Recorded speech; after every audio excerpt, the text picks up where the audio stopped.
मिश्रा इस फिल्म का लेखक निर्देशक हूँ और अभी कुछ दिनों पहले मेरी film the diary of West Bengal release हुई थी।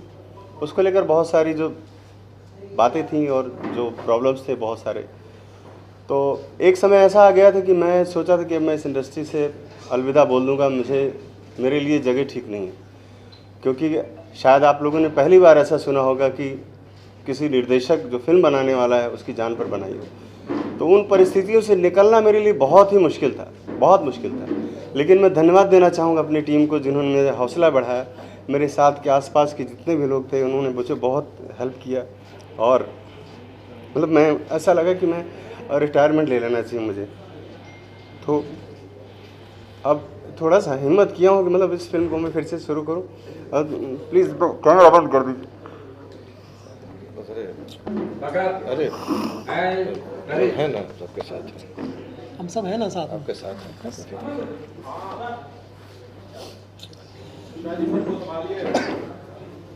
सर बहुत बहुत बधाई हो आपको। सर बहुत बहुत बधाई हो। और आपका जो साहसी कदम है एक निर्देशक के रूप में जी, वो बहुत ही सराहनीय है और सभी उसके लिए बधाई देना चाहेंगे आप और आपको। और बधाई बात भी है sir ji. The diary of Manipur के बारे में जानना चाहते हैं। हाँ जी, बिल्कुल। किस तरह की कहानी होगी? दरअसल इसमें मैंने मनोरंजन का, आम पब्लिक का बहुत ध्यान रखा है, ताकि जो लोग अभी सिनेमा से लोग दूर भाग रहे हैं, मतलब अभी जैसा आप लोग देख रहे हैं कि बहुत बड़ी कोई फिल्म आती है, बहुत बड़े स्टार की फिल्म आती है, तभी लोग घर से बाहर निकलते हैं। तो ख़ास तौर पे उन लोगों को टारगेट करके हम इस फिल्म का निर्माण कर रहे हैं कि ताकि आम ऑडियंस जो है, जो घर बैठ जा रहा है, अभी बाहर नहीं निकल रहा है और सिनेमा को मोबाइल पर और ओटीटी पर देखना चाहता है, ये हमारा टारगेट उसके लिए है। और ये फिल्म एक विशुद्ध लव स्टोरी है जो मणिपुर के उस वायलेंस से होकर के गुजरती है, जिसमें आजकल थोड़ी छोटी जो प्रॉब्लम्स हो रही हैं, जिसके बारे में हम लोग टीवी में, न्यूज़ में इधर उधर पढ़ रहे हैं, समझ रहे हैं। तो उसके पीछे की क्या चीज़ें हैं और वो बहुत ही मनोरंजक ढंग से लोगों के सामने लाया जा रहा है। बहुत ज़्यादा एक्सप्लेन नहीं कर पाऊँगा क्योंकि बहुत संवेदनशील विषय है, लेकिन वो हम उसकी गहराई में वहाँ तक नहीं जाएंगे। हमारा जो है मेन जो मुख्य लक्ष्य है वो है आम ऑडियंस, और एक बहुत ही स्वीट सी लव स्टोरी है इस फिल्म में। उस लव स्टोरी को हमने अभी प्लान किया है कि हम उसका लंदन में शूट करेंगे और लंदन के शूट के बाद कुछ दिन दिल्ली का भी शूट है और फिर उसके बाद जो भी हमारा नॉर्थ ईस्ट में पूरा उसको फिल्म को पूरा किया जाएगा। और मुझे उम्मीद है कि मतलब इस साल के मध्य तक मैं इस फिल्म को दर्शकों के सामने ले आ पाऊँगा, क्योंकि मेरा शूट जो है फरवरी फर्स्ट वीक से शुरू होने जा रहा है। फिल्म में मेरे साथ अमित राव जी हैं और एक अभिनेत्री हैं, अभी उनके साथ मेरा कुछ बातचीत चल रहा है, मतलब एक बड़ी अभिनेत्री भी हमें रखना है साथ में। और हमारे साथ मानसी गुलाटी जी हैं, जैसे मैंने आपको बताया कि आप एक मणिपुरी लीडर का रोल आप प्ले कर रही हैं, और मेरे साथ को प्रोड्यूसर मेरे एक्शन डायरेक्टर यामीन खान साहब हैं। तो अभी चीज़ें हमारी इनिशियल स्टेज में हैं और मेरे ख्याल से हफ्ता 10 दिन में या 15 दिन में मैं पूरी टीम अपनी बना लूँगा, क्योंकि लगभग सभी लोगों से बातचीत मेरी हो रखी है। अब उसमें ये कि बहुत सारी चीज़ें होती कि भाई पेपर वर्क नहीं हुआ है तो मैं इनको शो अप नहीं कर सकता। इसमें बहुत सारे अच्छे और बड़े अदाकार अभी आपके साथ फिल्म के साथ जुड़ने वाले हैं। हाँ जी, सबसे पहले तो मैं अपना परिचय दे दूँ। मेरा नाम अमित राव है, गुरुग्राम में रहता हूँ और बचपन से ही मुझे अभिनय का शौक़ रहा है। स्कूल के दिनों में भी स्टेज पर काफ़ी प्लेज वगैरह किए हैं और हर साल अपने वहाँ जो हमारा क्लब है जो वहाँ पर रामलीला प्ले करता है उसमें भी हम हर साल पार्टिसिपेट करते हैं। तो ये शौक़ मेरा अभिनय का रहा। ये एक इच्छा थी कि मैं भी इसमें फिल्म इंडस्ट्री में एक बार आऊँ और इस प्रतिभा को यहाँ भी एक बार अपनी निखारूँ। तो हमारे कोच जिन्होंने हमें बचपन से ताइक्वांडो सिखाया, यामीन खान सर, ये इनसे मेरा बहुत अच्छा फैमिली की तरह ही नाता है। इन्होंने परिचय सनोज मिश्रा सर को दिया हमारा कि ऐसे ऐसे है कि अभिनय करता है, तो मिश्रा सर ने फिर हमको ये मौका दिया है, इसके लिए हम बड़े आभारी हैं इनके। और बस अब आगे की यात्रा शुरू होगी हमारी। सर मैं तो ये कहना चाहूँगा, सनोज जी ने बहुत काफ़ी हिम्मत किया। आपने देखा कि सबसे पहले मैं अपना परिचय देता हूँ। मेरा नाम जावेद है, जावेद देवरिया वाले से मैं चलता हूँ नाम से, और मैं प्रोड्यूसर भी हूँ और मेरी फिल्म अभी रिलीज़ होने वाली है जिसका नाम आप लोग जानते हैं, सुस्वागतम शांति। दूसरी बात ये कि ये सनोज मेरे बहुत पुराने दोस्त हैं, आज से नहीं 12-10-15 साल से, लेकिन हम लोग आपस में मिल नहीं रहे थे। लेकिन हम लोग कुछ दिन पहले मिले और इसका प्लान, तो हमने कहा नहीं इसको करते हैं कि बहुत अच्छा सब्जेक्ट है, बहुत अच्छी चीज़ है। और ये आप लोग ये मत सोचिए कि हम लोग सरकार के खिलाफ चाहे किसी के खिलाफ, ऐसा कुछ नहीं है। हम लोग एक अच्छी फिल्म एक मनोरंजन के लिए बना रहे हैं और इसको चाहेंगे कि दर्शक, जो अभी सुनोद जी ने कहा कि दर्शक घर से नहीं निकल रही, तो उनकी पूरी कोशिश है कि उनको बाहर करने के लिए। और दूसरी बात एक चीज़ और कहना चाहेंगे, आप लोग तो इनका परिचय सर खोल देता हूँ। नहीं ठीक है ठीक है सर, सर मैं चाहूँगा और कोई सवाल? खिलने दो मुझे। ठीक है सर जी इसके लिए संतोष सर, हाँ जी सर। मणिपुर कई महीनों से जल रहा है, हाँ जी, हाँ जी, बिल्कुल। जिसकी न्यूज़ में इतनी चर्चा जी। नहीं कहीं दिखाई देता है, लेकिन जी। चल रहा है, दुनिया को पता है। हाँ जी, हाँ। क्या इस फिल्म के अंदर हम उसकी झलक देखेंगे आपकी प्रेम कहानी के अंदर? हाँ बिल्कुल देखेंगे, और बहुत ही कह सकते हैं कि बहुत सटीक तरीके से, बहुत ही तथ्यात्मक तरीके से, मतलब जो चीज़ें हैं उनको मैं ज़रूर एक्सप्लेन करना चाहूँ, क्योंकि मैं काफ़ी दिन से उस पर काम भी कर रहा हूँ। और क्यों ये, इसके पीछे वजह क्या है, इस पर मैं फोकस करना चाहूँगा कि आखिर वहाँ पर जो वायलेंस है वो थम क्यों नहीं रहा है। तो हम लोग गुजरेंगे ज़रूर इसके बीच से, क्योंकि मणिपुर जाने का मतलब है कि मणिपुर के इश्यूज़ अगर नहीं आएंगे तो मतलब ही नहीं है। तो इश्यूज़ भी हैं, लेकिन उसके साथ साथ मनोरंजन का, जैसे आपने बताया, मैंने कहा, और ये फिक्शनल है। जैसे मैंने पिछली बार जो फिल्म बनाई थी उसमें यह था कि फिल्म मेरी पूरी तरह से किसी बहुत ही मजबूत कैरेक्टर से इंस्पायर्ड थी, उसी के आसपास थी, वो ट्रू स्टोरी थी। लेकिन ये हमारी पूरी तरह से फिक्शनल कहानी है, और इस कहानी पर करीब हम लोग 8-9 साल से काम कर रहे थे, जो अब जाकर के चीज़ों को हम समेट पाए हैं और इसको एक अच्छा फ्लेवर देकर लोगों के सामने लाने की कोशिश है। सर, पिछले महीने जो हमने देखा, बहुत शारीरिक और मानसिक पीड़ा से आप गुजरे हुए हैं, जी। जो आपकी फिल्म थी। जी जी। क्या इस बार तैयार हैं? क्योंकि आप अगर सच्ची कहानी लेके आ रहे हैं, जी। आप आईना दिखाने की कोशिश कर रहे हैं, तो फिर से वो वाकया होगा। देखिए, मुझे ये पता है कि मेरी स्वाभाविक मौत तो नहीं होगी, मैं तो मारा जाऊंगा कहीं ना कहीं, लेकिन इसके लिए मैं अपनी आवाज़ को दबा नहीं सकता, बंद नहीं कर सकता। जो बातें हैं, जो सिस्टम है, अगर कोई कहे कि गवर्नमेंट के खिलाफ है या फेवर में है, तो वो सारी चीज़ें अलग है, मैं उस इशू में नहीं जाना चाहता। मेरा मुख्य उद्देश्य है सिनेमा बनाना, और सिनेमा बनाते हुए अगर मुझे लगता है मुझे सच बोलना चाहिए तो मैं सच बोलूँगा। अब उसके लिए चाहे कोई मुझे मार दे या जो भी करे या प्रताड़ित करे, जैसे भी पिछले दिनों में बहुत सारा मैं 2 साल तक झेला हूँ। एक सरकार से लड़ना एक छोटे से निर्देशक के लिए बहुत कितना पेनफुल था, वो मैंने अपनी ज़िंदगी में महसूस किया है, और आगे भी मैं इसके लिए तैयार हूँ, क्योंकि मैंने ये समझ लिया है, ये मुझे पता चल गया है कि मेरी मौत स्वाभाविक नहीं है। जाहिर सी बात है कि फिर कुछ ना कुछ तो होगा मेरे साथ, लेकिन इसके लिए मैं रुकने वाला नहीं हूँ। ये सब आप लोगों की प्रेरणा से, आप सबका आशीर्वाद है, इसलिए मैं आगे बढ़ता रहूँगा। बिल्कुल सर, मणिपुर में ये शूट होगा क्या? क्योंकि अभी तो मणिपुर जल रहा है, हाँ। तो कहानी मणिपुर की है जी। तो क्या ये शूट मणिपुर में होगी? अब बिना मणिपुर के तो फिल्म कंप्लीट नहीं हो सकती है, लिहाजा फिल्म तो मणिपुर में ही शूट होगी, और होगी अपने तरीके से, जिस तरह से हम चाहते हैं वैसे उसी तरीके से फिल्म बनेगी वहाँ। हम कहीं पर मणिपुर क्रिएट नहीं करने वाले कि हम जाके अलग कहीं क्रिएट कर लें और बता दें कि ऐसा है, जैसे आमतौर पे लोग करते हैं। तो वो उतना जज्बा, उतना मादा रखता हूँ, तभी इस फील्ड में आप लोगों के बीच में हूँ। और मैं फिल्म बना के, नाच गाना दिखा के, कैबरे और दुनिया भर का करके अपने युवाओं को भ्रमित करने वाली फिल्में, या जैसे बहुत से वामपंथी लोग बैठे हुए हैं, अनुभव सिन्हा जैसे लोग जो इस तरह से एजेंडा चलाते हैं वामपंथियों का, मैं वैसा नहीं हूँ। मैं फैक्ट्स पे काम करता हूँ और खुले मंच से बोलता हूँ, दावे के साथ बोलता हूँ, और वो दावा हमेशा मेरा मजबूत रहेगा और आगे बढ़ता रहेगा। सॉरी, रिसर्च देखिए, हम जैसे कि पहले भी मैंने आपको बताया, मेरी पहले की जो फिल्में रही हैं, तो लोग क्या गूगल पे बैठ के सर्च कर लेते हैं, यूट्यूब पे देख करके माइंड सेट कर लेते हैं, अच्छा ऐसा हुआ होगा। उसके पीछे ये जानने की कोशिश नहीं करते कि भाई यूट्यूब वाला कोई भगवान है क्या, या कैसे वो सारी बातें यहाँ पे रख रहा है। वो भी कहीं से काल्पनिक चीज़ें बता सकता है, तो आप उसको माइंड में नहीं बिठा सकते। तो मैं तो ग्राउंड लेवल पे काम करने वाला आदमी हूँ। बंगाल डायरी भी थी मेरी, तो उसमें मैंने सारे ह्यूमन राइट्स से मेरे सारे डॉक्यूमेंट्स निकाले, मैंने माननीय न्यायालय से बहुत सारे डॉक्यूमेंट्स कॉपी निकलवाई, उसके आधार पे मैं आगे बढ़ा था। और ग्राउंड लेवल पर जाकर मैंने काम किया, जहाँ से सारी जो गतिविधियाँ होती हैं विदेशी, उन पर जाकर मैंने काम किया। तो सेम वही कंडीशन इधर भी है, मेरा रिसर्च चल रहा है, लेकिन बहुत ज़्यादा लंबा नहीं हुआ है रिसर्च। ये कुछ मैं फिल्म, मेरी जो फिल्म पहले रिलीज़ होने वाली थी उसके करीब 2-4 महीने पहले से मैंने शुरू किया था। बीच में मैं 4 महीने तक मेरा जो माइंड काम नहीं कर रहा था, मैं काम करने की स्थिति में नहीं था, लेकिन फिर से मैं वापस रिचार्ज होकर के आया हूँ, और पिछले 1 महीने से मैं फिर लगा हुआ हूँ, और जल्दी ही आप लोगों के सामने लाऊंगा इसको। जी। जो ट्रू इवेंट्स में मूवीज बनती हैं, जी। चैलेंजिंग होती है, जैसे वो इग्नोर नहीं कर सकता, और खुद आप इसके एविडेंस हैं। जी। क्या चैलेंजेस होते हैं? अभी जैसे हाल ही में देखा हमने, जिस तरह की मूवीज ट्रू इवेंट्स पर आई हैं, साबरमती हो या फिर केरला जी, स्टोरी हो, जी। कश्मीर फाइल्स हो, इन सब मूवीज को बहुत अच्छी ऑडियंस मिली है। जी, जी। क्या ये आपके मोटिवेशन का जरिया है जिस वजह से आपने फोकस किया? नहीं, खैर ये मोटिवेशन तो है मेरे साथ, लेकिन उसके साथ साथ ये है कि मैं किसी से अपना कंपेयर नहीं करता हूँ कि उन्होंने ऐसा किया तो मेरे साथ भी ऐसा हो जाएगा।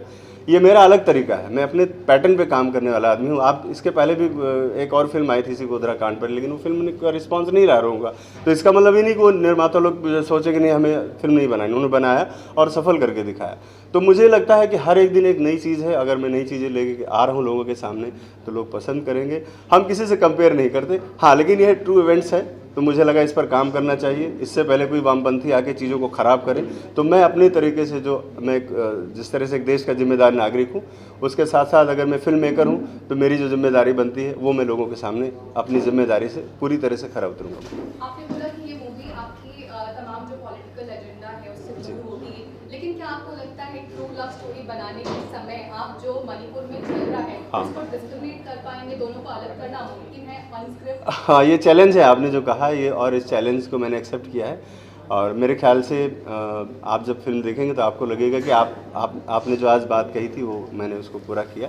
और ये बड़ी जिम्मेदारी है, आपने जो सवाल उठाया है ये सबका सवाल ही होगा आने वाले समय में, तो ये जिम्मेदारी है मेरे ऊपर। और मुझे लगता है कि मैंने हमेशा चैलेंज को एक्सेप्ट किया है और मैं अच्छा करने की पूरी कोशिश करूँगा ताकि आपके सवाल का जवाब मेरी फिल्म के जरिए मिल जाए आपको। तमाम बड़ा एक्टर हमारे साथ काम करने के लिए तैयार नहीं होता है, तो लिहाजा हमें अच्छे मंजे हुए थिएटर के कलाकार और ऐसे लोग जो चाहते कि नहीं मैं करूँगा, मैं कर सकता हूँ, मुझे डर नहीं किसी चीज़ का, तो मैं उनके साथ काम करना पसंद करता हूँ। क्योंकि वो मेरे साथ एक, जैसे हम लोग आर्मी में लड़ाई करते हैं उस तरह से मेरे साथ इन्वॉल्व होते हैं और हम एक युद्ध की तरह से उसको जीतते हैं।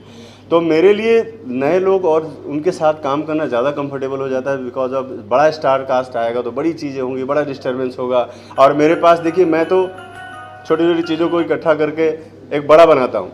मेरे पास कोई फंडिंग विदेश से तो आती नहीं है, मेरे पास कोई वामपंथियों की फंडिंग नहीं है, ना मुझे कोई सरकार मुझे पैसे देती है। मैं अपनी चीज़ों, मेरी हैसियत उसमें मैं बेस्ट से बेस्ट करने की कोशिश करता हूँ।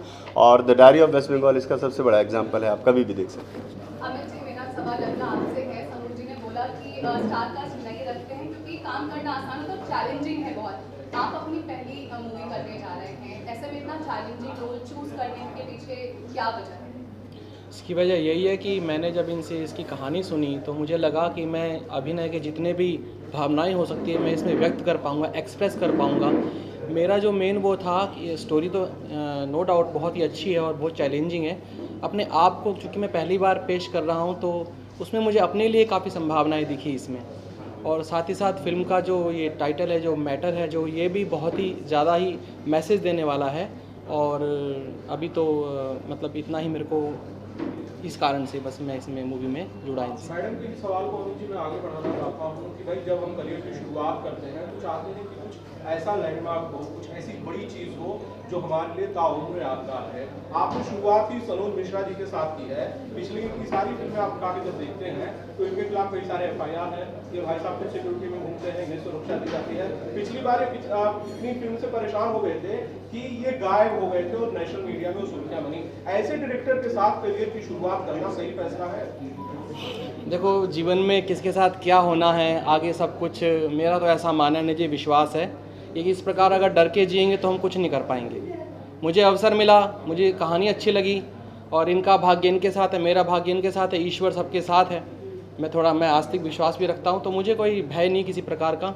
मैं अच्छे से इस मूवी को करना चाहता हूँ और बहुत बढ़िया तरीके से काम होगा। कोई ऐसा लेकिन जब FIR होती है तो एक के नाम नहीं होती, 2-3 के नाम होती है। तो जो चिंता भविष्य में होने वाली है उसके लिए मैं अभी से क्यों परेशान हूँ, तो आगे। सनोज जी सर। जब आपने पेन उठाई डायरी लिखने के लिए वेस्ट बंगाल, हाँ जी, हाँ जी सर जी। तब आपके खिलाफ FIR में नाम लिखा गया। हाँ। आपको पुलिस ढूंढ रही थी, आप एक तरह से कानून के शिकंजे में फंस रहे थे। उसके बाद बहुत सारी चीजें हुई जी। आपको डर नहीं लगता? आप खतरों के खिलाड़ी बन चुके हैं, फिर से एक बार आपने पेन निकाली है डायरी लिखने के लिए मणिपुर, और मैं दावे के साथ कह सकता हूँ कि इस बार आपने फिर से एक बार आग में हाथ डालने की कोशिश की है। सर एक्चुअल में मुझे जब लगा कि नहीं चलो अच्छा, सब लोगों ने जिस तरह से मुझे मोटिवेट किया कि मुझे काम करना चाहिए फिर से, तो वही दारू, ड्रग्स और क्लब, पब, ये सब चीज़ें मेरे दिमाग में आती नहीं कभी। मुझे पता नहीं क्यों समझ में नहीं आता। मुझे लगता है कि हम समाज को गलत दिशा दे रहे हैं। और जो डायरी जो मैंने उठाई है तो मुझे लगा कि देश के उस विषय पर मैं बात करने जा रहा हूँ जिस पर लोग बात करने से घबराते हैं। तो सिनेमा में कम से कम यही तो खाली नहीं होना चाहिए कि नाच गाना, और जो जिस तरह से बॉलीवुड बदनाम है, तो बदनामी का हिस्सा तो मैं नहीं बनना चाहता हूँ। इसलिए मैं अकेला चलता हूँ, एकला चलोरे वाले सिस्टम में हूँ। और मैंने जैसे आपको पहले भी कहा है कि मेरी मौत स्वाभाविक नहीं है, किसी दिन वीर गति होगी, और उसके लिए मुझे कोई अफसोस भी नहीं होगा, क्योंकि मैंने पता है कि जीवन मेरा नश्वर है, आज नहीं कल तो जाना ही है, लिहाजा मैं कुछ बड़ा काम करके जाऊँ, बस मेरा ये है सर। सर, आप तो अपने बारे में सोच रहे हैं, लेकिन आप अपनी धर्मपत्नी के बारे में भी सोचिए। जब आप पिछली बार गायब हुए थे, जी। जब आपका आता पता लापता था, मैंने उनसे फोन पर बात की थी, शायद मेरे पास कॉल में रिकॉर्डिंग भी होगी। रो रही थी वो, परेशान थी और कह रही थी कि मेरे पति का पता नहीं क्या हुआ, वो घर से निकले एयरपोर्ट के लिए और बंगाल से वो गायब हो गए। जरा परिवार के बारे में सोचिए, उनके लिए कम से कम चिंता ही कीजिए। सर देखिए, परिवार तो मेरा पूरा देश है, तो मुझे पूरी देश की चिंता है। जब थोड़ा सा आप बड़ा कभी सोचते हैं ना, तो घर परिवार, चौका चूल्हा, गैस सिलेंडर से ऊपर उठकर थोड़ा सोचना चाहिए। तो मैंने भी थोड़ा सा अपनी सोच को बड़ा किया है। मुझे लगता है पूरा देश मेरा परिवार है। अगर कहीं से कुछ तकलीफ है, किसी को दुख है, मेरा परिवार जी रहा, वो जीता रहेगा। और किसी के रहने और ना रहने से कुछ ख़त्म नहीं होता है, किसी के मरने जीने से कोई सिस्टम बदलता नहीं है, सब दुनिया ऐसी ही चलती रहती है। लिहाजा आपका जो कैलकुलेशन होगा, आपका जो जाना जाएगा, आपको खाली आपके कर्मों की वजह से जाना जाएगा। और इंसानी कमजोरियां होती हैं फैमिली में, परिवार है, माँ बाप हैं, बच्चे हैं, सब चीज़ें हैं, उसके साथ साथ देश भी है। तो मुझे लगता है कि देश सर्वोपरि है और परिवार चलता रहेगा मेरे ना रहने के बाद भी उसी तरीके से चलेगा। अमित जी से सवाल है। अमित जी, मुझे जो जानकारी मिली है आपके बारे में, आप बॉलीवुड के एक बड़े एक्टर राजकुमार जी के भाई हैं, राजकुमार राव साहब के भाई हैं। क्या उन्हें ये बात पता है कि आप ऐसी किसी विवादास्पद फिल्म का किसी कंट्रोवर्शियल डायरेक्टर के साथ काम करने वाले हैं, और कहीं ना कहीं इस चीज का असर शायद उनके करियर पर भी हो? आपने इस फिल्म को करने से पहले क्या उन्हें कंसल्ट किया था, कोई बातचीत की आपकी? देखिए, हम जॉइंट फैमिली में रहते हैं। हम सिर्फ 2 भाई नहीं, हम 4 भाई हैं। एक डेंटिस्ट है, एक डीलर है, और एक एक्टर है, और एक अब मैं इसमें पदार्पण करने जा रहा हूँ। मैं कभी भी ऐसा नहीं करता कि एक ही भाई को साथ लेके चलूँ, पूरी फैमिली को लेके चलता हूँ। सबसे मैंने कंसल्ट किया है, उन्होंने कहा है कि आप इसको ज़रूर आगे बढ़ो और करो। बाकी अगर फैमिली की बात करनी है तो विशेष समय निकालेंगे आपके साथ अच्छे से, कोई दिक्कत नहीं। अभी इस मूवी पर रहते हैं, क्योंकि मेरा फोकस अभी इस मूवी पर ही, अपने पहले प्रोजेक्ट पर है। अमित जी, आपका नाम आए राव सुनकर सबके दिमाग में घंटी बजी कि आप राजकुमार राव जी के रिलेटेड हैं, भाई हैं। सवाल मेरा ये है कि जिस तरह से हमने देखा है बॉलीवुड में ऑलरेडी बहुत धमाकेदार भाइयों की जोड़ी है, आयुष्मान खुराना और अपार शक्ति खुराना की। उम्मीद करें कि अभी आने वाले वक्त में हमको एक और धमाकेदार जोड़ी बॉलीवुड में मिलने वाली है, अमित राव राजकुमार राव जी के साथ। देखिए, अभी तो मैं यही चाहता हूँ कि आप प्लीज़, मैं ये रिक्वेस्ट करना चाहता हूँ कि अभी हम फोकस्ड रहें इस चीज़ पर।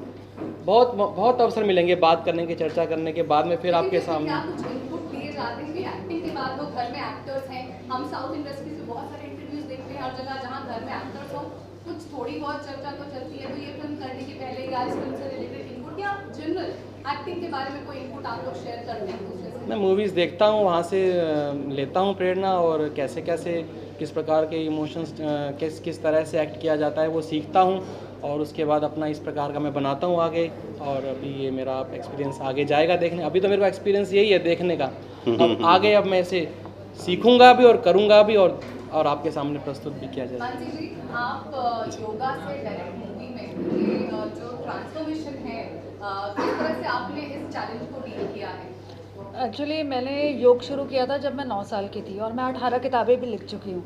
एंड सोसाइटी को एक अच्छा मैसेज देना है, तो उसके लिए मुझे लगा ये टॉपिक अच्छा है। यस, थोड़ा सा मुझे था कि मुझे एक्टिंग करनी है। वैसे तो सब रोल, मतलब everyone is playing a role itself, हम कुछ ना कुछ रोल प्ले कर ही रहे हैं। बट सोसाइटी के लिए, समाज के लिए अगर कुछ करना है तो डेफिनेटली, चाहे इन टर्म ऑफ एक्टर के रूप में करो, लेकिन सोसाइटी के लिए कुछ करना है बस। जो आप कैरेक्टर अप्रोच कर रही हैं, जैसा कि संतोष जी ने कहा, वो एक लीडर का होगा। ऑब्वियसली तो लीडर का कैरेक्टर एक ऐसे सेंसिटिव टॉपिक पर जो ऑलरेडी बहुत उलझा हुआ है, जिसको समझना बहुत मुश्किल है। क्या वाकई आप ऐसा फील करती हैं कि इससे आगे चल के आपको इसको पूरी तरह से जस्टिस करना आसान होगा? मैं एक्चुअली अगर ऐसा बोलूं कि एज अ योगा एक्सपर्ट बोलूं तो no dilemma, no confusion in my life. But definitely जो सोसाइटी में चल रहा है तो पूरी कोशिश करेंगे उसको जस्टिफाई करने के लिए। एंड हमारे डायरेक्टर हैं तो बहुत अच्छा स्टोरी बनाया है, तो will try to do my best. आइए थोड़ा इधर पहले तो सभी को नमस्कार और मेरा नाम यामीन खान है। मैं एक अंतर्राष्ट्रीय कोच हूँ। ओलंपिक में जापान में जो टीम गई थी हमारी ताइक्वांडो की, मैं ताइक्वांडो कोच हूँ, तो उसमें मैं ट्रेनर था ओलंपिक का इंडिया का। और मुझे बड़ी खुशी है कि मैं ये पहला प्रोजेक्ट नहीं कर रहा हूँ सनोज जी के साथ में। हमारी दोस्ती 8 से 10 साल पुरानी होगी और क्योंकि मेरे हाथों से जैसे कहते हैं ना गुरु का एक ठप्पा लग चुका है, हाथों से बहुत लोग मतलब ट्रेनिंग ले चुके हैं, अच्छे ओलंपियन भी और स्टार भी और IPS भी। तो मुझे बड़ी खुशी होती है कि जब वो मेरा कहीं टीवी पे नाम लेते हैं तो बहुत एक अंदर से जैसे गुरु के प्रति एक वो जगता है ना, तो मेरे अंदर फीलिंग आती है कि भाई मैं बहुत प्राउड फील करता हूँ। मुझे जितनी बार भी जो स्टोरी मुझे बताई गई, जैसे डायरी ऑफ वेस्ट बंगाल की बात करेंगे तो मैंने भी बहुत सारे सर के साथ धक्के खाए हैं।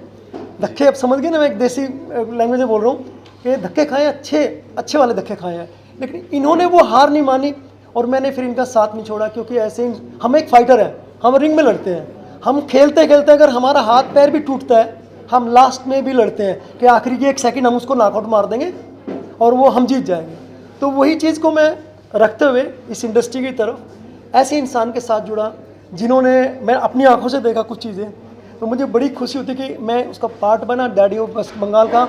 और सबसे पहले जो काशी टू कश्मीर, वो भी किसी कारण वो नहीं आ रही है, लेकिन उसका भी मुझे पार्ट बनाया गया था। और डायरेक्टर साहब को कभी ट्रेनिंग दिया आपने? डायरेक्टर साहब को ट्रेनिंग दिया फाइट करने के लिए? देखिए वो बात एक अलग है, हम जो बात अभी कर रहे हैं ना, देखिए अब मैं बताया ना कि रिंग का जो फाइटर होता है वो हर जगह किसी भी फील्ड में जाके मार नहीं खाता, और ऐसे मैंने अपने शिष्यों को भी सिखाया है। और शिष्यों की बात करेंगे तो बहुत बड़े अच्छे वो लोग हैं जो ओलंपियन के ऊपर मैं समझता हूँ कि उससे ऊपर तो कुछ होता ही नहीं है, तो मैं वहाँ तक सीमित हूँ। बड़ा अच्छा लगता है। और इसमें जो मेरा भी किरदार जो भी होगा, क्योंकि एक्शन का नाम लिया, क्योंकि हम फाइटर हैं तो एक्शन में थोड़ा काम करेंगे, तो एक्शन में अपना बेस्ट दूंगा। और मेरे को फिल्म इंडस्ट्री में लाने वाले सनोज मिश्रा जी हैं। नहीं तो मैं एक स्पोर्ट्समैन रहा हूँ सिंपल, लेकिन हाँ आप लोगों का आशीर्वाद, क्योंकि मैं एक छोटी सी फैमिली से रहा हूँ, आप लोगों ने मुझे उठाया, मीडिया ने मुझे बहुत अच्छी तरह से उठाया, क्योंकि छुपे होते गाँव में खिलाड़ी, चाहे वो ओलंपियन हो, उनका भी जब तक आप लोग नहीं साथ देंगे ना उनको कोई पहचानता नहीं है। तो आप लोगों ने हम लोगों को भी उठाया, और बिना मीडिया के कोई फिल्म हो या कोई राजनीति हो, मैं समझता हूँ, या कोई स्पोर्ट्स हो, मुझे लगता है कि वो संपूर्ण नहीं है। आप लोगों का बहुत धन्यवाद। किनके बारे में आप मणिपुर के बारे में क्या कुछ कहना चाहेंगे? मैं बताऊं आपको, मैंने वही अभी बताया कि मैं 9 साल की थी तब से योग कर रही हूँ। योग बहुत ज़रूरी है जीवन के लिए, जीवन जीने की कला है ऑफ कोर्स। एंड ये जो टॉपिक है वो इतना हमें पता है जो हमारी कंट्री में हो रहा है, एंड धीरे धीरे करके मैं सनोज जी को भी बहुत तहे दिल से बधाई देना चाहूँगी कि उन्होंने इस टॉपिक के ऊपर मूवी बना रहे हैं, स्टोरी बना रहे हैं। तो डेफिनेटली सोसाइटी के साथ हमें काम करना चाहिए। तो मेरा तो पूरी तरह इनका मतलब लाइक सपोर्ट रहेगा, और मैं चाहूँगी आप लोग भी तहे दिल से सपोर्ट करिए। मैम, क्या आपके मन में भी कोई संकोच या शंका है कि जैसा पिछली फिल्म के टाइम सर्किट हुआ था, ये भी कंट्रोवर्शियल होता है, कुछ ना कुछ तो जरूर होगा? इतना सोचना नहीं चाहिए ना लाइफ में। एक्चुअली मैं ये बिलीव करती हूँ, जैसे अभी मैं बोल रही थी ना, इतना जो चीज़ें अच्छे के लिए हो रही है सोसाइटी, ये टॉपिक तो है मणिपुर का, अगर उस पर लोगों को बताया जा रहा है प्रॉपर्ली, तो आई डोंट थिंक सो इतना सोचना चाहिए। अभी तो हर चीज़ के ऊपर मीन्स जो भी हमारी कंट्री में या जो भी प्रोग्रेस हो रही है, जो चीज़ें उस पर दिखाना भी चाहिए जो भी, तो इतना नहीं सोचना चाहिए। अब केरला वाला भी अगर आप देखो तो बहुत सेंसिटिव टॉपिक था, लेकिन अगर उसको कोई दिखाता नहीं तो लोगों को कैसे पूरी तरह पता लगता। तो आई डोंट थिंक सो, जो ये कर रहे हैं बहुत अच्छा काम कर रहे हैं, we have to support him. मैं तो सबसे पहले सनोज जी को ऑल द बेस्ट कहना चाहती हूँ इस फिल्म के लिए।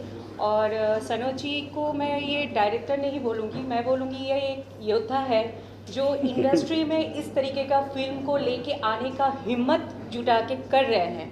एक के बाद एक फिल्में जो वो बनाते हुए जा रहे हैं। मैं इनको काफ़ी सालों से जानती हूँ, इनका मेरा काफ़ी साल पुराना रिश्ते हैं, लेकिन काम हम लोग कभी कर नहीं पाए, लेकिन शायद हम लोग इस बार जुड़े, तो वो तो गॉड के ऊपर है। लेकिन इतना है कि इन्होंने जो भी इस मूवी को लिए सोचा है, तो इतना सेंसिटिव और एक ऐसा मुद्दा होगा, मुझे लगता है जो हम लोग नॉर्मली माउथ पब्लिसिटी से नहीं कर सकते, जो ये फिल्म के ज़रिए लोगों के सामने प्रेजेंट करना चाहते हैं। तो मैं इसके लिए सनोज जी को ऑल द बेस्ट कहूँगी कि डायरी ऑफ द मणिपुर बहुत अच्छा जाए, क्योंकि इन्होंने जो मुद्दा उठाए हैं वो बहुत सेंसिटिव है। मणिपुर मतलब सेंसिटिव है, अभी भी सेम सिचुएशन चल रहा है, तो ये तो योद्धा है। और लाइफ में हमेशा किक की ज़रूरत होती है।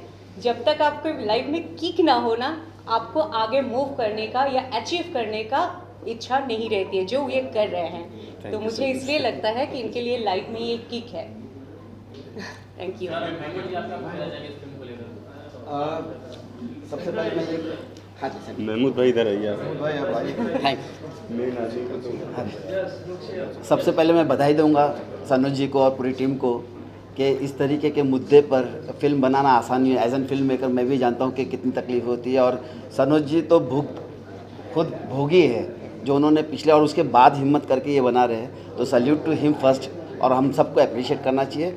मैं यहाँ पे हूँ क्योंकि सनोज जी से हमारी जब मुलाकात हुई और उन्होंने कहा इस मुद्दे पे फिल्म बना रहे हैं, तो मुझे लगता है कि बहुत बड़ी चीज़ होती है कि एक फ़िल्म बनने के बाद लोगों तक पहुँचे। तो मैं यहाँ पे हूँ, मैंने इनसे वादा किया हूँ कि as an distributor of the film मैं जहाँ तक हो सकेगा इसको इंटरनेशनली वर्ल्ड वाइड पहुँचाने की कोशिश करूँगा। एक अच्छी मार्केटिंग पार्टनरशिप में उनके साथ आके इस फिल्म को, क्योंकि मेरा अपना OTT है, मेरा अपना डिस्ट्रीब्यूशन हाउस है, म्यूज़िक कंपनी है, तो मैंने सनोज जी को कहा कि जहाँ आप रुकोगे वहाँ से हम शुरू होंगे। आप बेधड़क अच्छी फिल्म बनाइए, जहाँ रिलीज़ करने की बारी आएंगी हम आपके साथ में हैं। वाह, thank you sir, thank you वाह।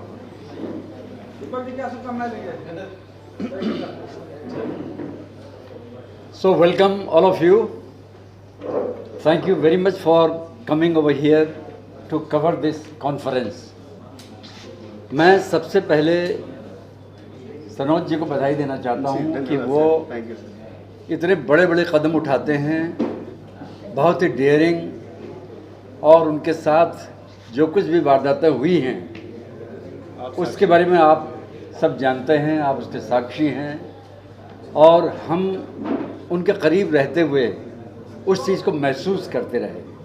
उस दर्द को हमने महसूस करने की कोशिश की, चाहे इनका अपना दर्द हो, चाहे इनकी टीम के लोगों का दर्द हो, चाहे इनके परिवार का दर्द हो, वो सब हम लोगों ने साथ भुगता है और साथ साथ उसको महसूस किया है। मैं सनोज जी को एक डायरेक्टर से बेहतर एक टीम लीडर के रूप में जानना चाहता हूँ। Is very dear team leader, और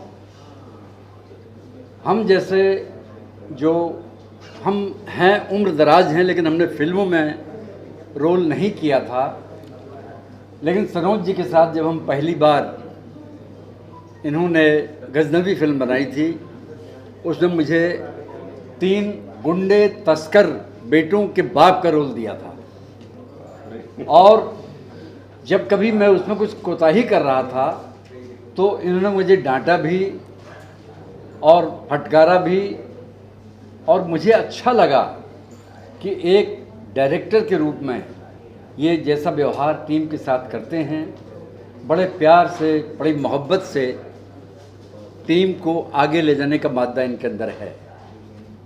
और मैं और ज़्यादा क्या कहूँ आपके बारे में। अरे सर मत, ऐसा होता है कभी कभी कि जो शख्स इतना करीब होता है, अगर उसकी तारीफ़ की जाए तो ऐसा महसूस होता है कि हम खुद अपनी तारीफ़ कर रहे हैं। एग्जैक्टली, बस। Thank you very much.